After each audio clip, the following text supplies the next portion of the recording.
Oras naman ni Mami Angge kay Baby Bean dahil sobrang namiss ito sa mga nagdaraang araw na naging busy ang mami sa kasalan.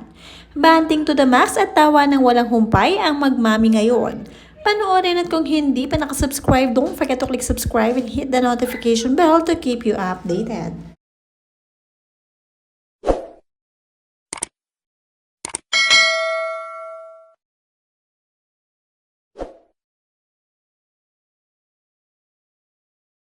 Ni Mami Angge, pahinga muna siya sa kanyang wedding content. Mami time muna with Baba. Miss na miss ni Mama ang baby. Thanks Tita Bab Bab Kankers for capturing. Bini Bab Bab took my photo with Elmo. How to recover from a 3-day non-stop party? Naiwan ko na nga ang paki ko sa itsura ko sa sarap ng hayay at pagninilay-nilay ko ngayon mga mi.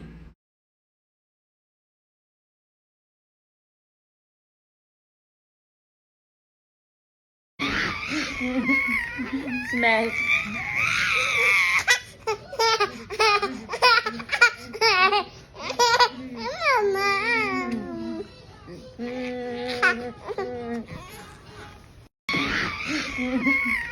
Smash.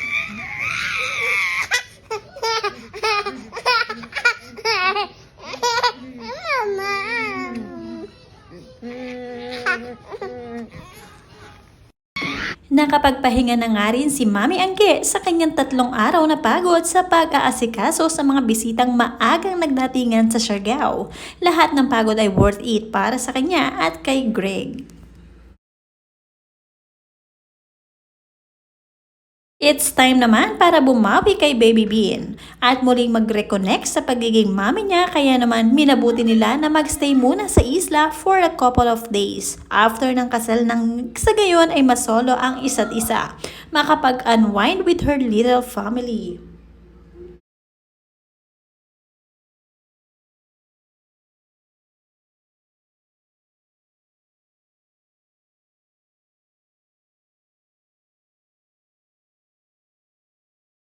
Sarap na sarap nga si Angge sa kanyang pahinga moment dahil nakapagpamasahe pa nga ito at syempre palakad-lakad muna sa isla ng Siargao sa tabing dagat kasama ang kanyang asawa si Greg Homan at ang kanyang anak na si Bean.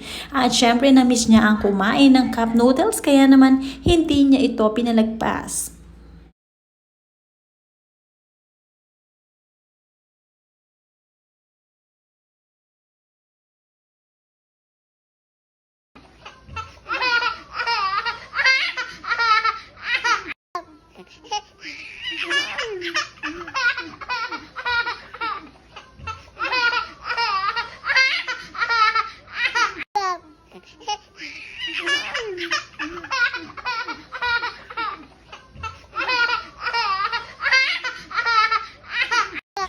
Kinuha na rin ni Angge ang pagkakataong ito para makabawi at makapagbigay mensahe sa kanyang mahal na nanay.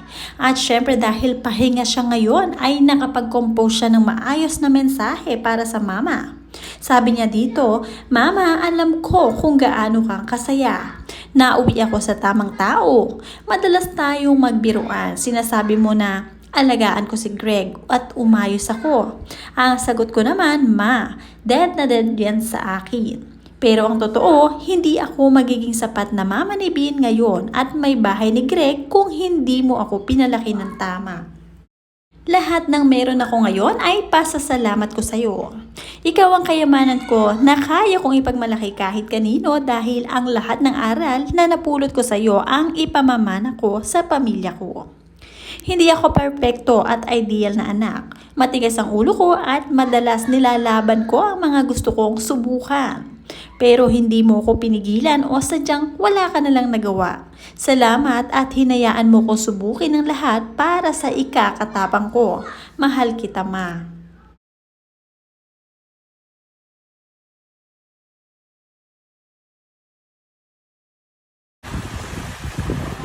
And now invite Jerry Alcantara, please for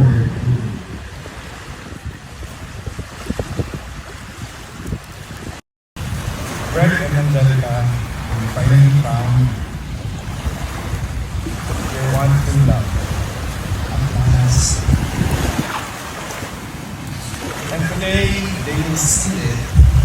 And you, all of you, will witness the most coveted one of husband. Kahit nga ilang araw na rin nakalipas ang kasalang Angge at Greg ay marami pa rin nagpapaabot ng congratulatory message para sa kanila.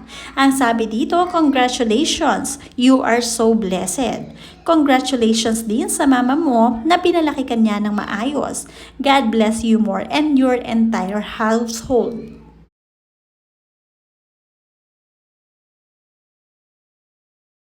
Mula kay Martinez Kim, what a beautiful and heartfelt message coming from a loving daughter. So glad to know that finally you have found your one and only, the one. May your ever faithful God bless you, Greg and Bean.